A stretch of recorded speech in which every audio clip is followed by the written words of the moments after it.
I didn't really care about Thunderbolts when it was announced, and I didn't really care about Thunderbolts when they added an asterisk in its title. I only cared about Thunderbolts when I watched Oppenheimer, and Fresh, and Gran Turismo.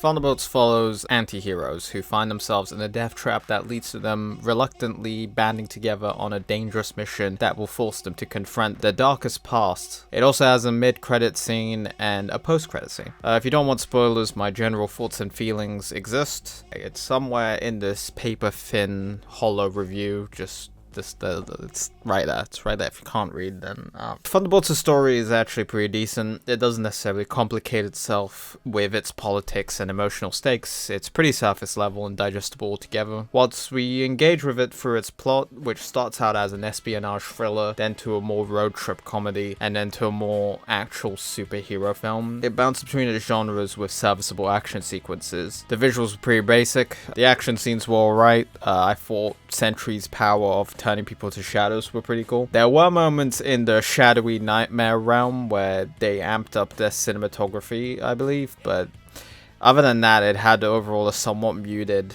but gritty look that was sort of different to the usual desaturated color grade that Marvel stuck with until that one guy chatted shit about how Civil War looked. The characters in Thunderbolts are good. There is a clear dilemma established with different characters, primarily with them dealing with their past and emptiness from no meaning in their lives, other than being a government issue assassins, and the film does focus on that development, and it does get emotional, especially with Bob's arc fighting his self-hating emo shadow side, but what he really needed was a cuddle session from the boys. But then the film ends on sort of an abrupt note that does fulfill the character arcs, but it also establishes the Thunderbolts as the new Avengers.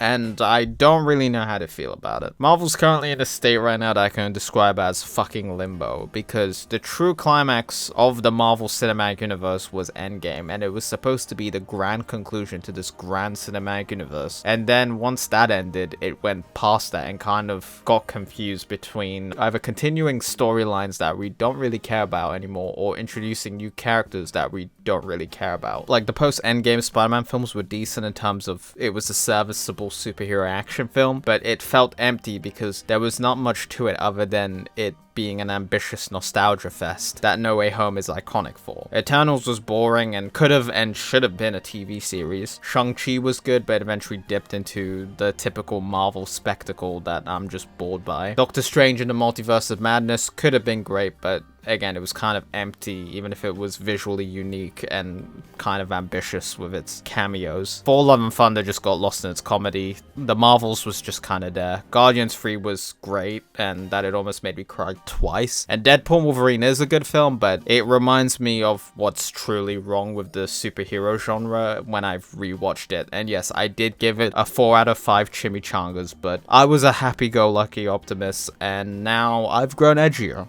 and bitter and darker ever since I stubbed my toe last week. But a lot of people are gonna ask, is this the film that's gonna save Marvel? And the true answer is, we don't fucking know. I think we kind of forget that behind every Marvel film, there is a different team behind it. And apparently, this one had an A24 team behind it, that Florence Pugh had to make a statement to get that out in order to get people hooked onto Thunderbolts. That led to it being marketed around as an A24 Marvel film, with its A24-like trailer, which comes off a bit desperate, in my opinion. I don't think the corporate Marvel overlords care if the film is good or not, as long as it's making bank. That is often perpetualized through hype with its marketing. Like, the amount of people who probably jizzed in their overalls by seeing names on chairs for Doomsday is actually crazy as hell. Because at the end of the day, it does fall under fan service of seeing familiar faces and big names on the big screen all together in one movie. Which is exciting, but also kind of worrying, because in this whole equation, a good film doesn't necessarily have to exist here, just only a good spectacle. I'm probably reaching for something that isn't there, but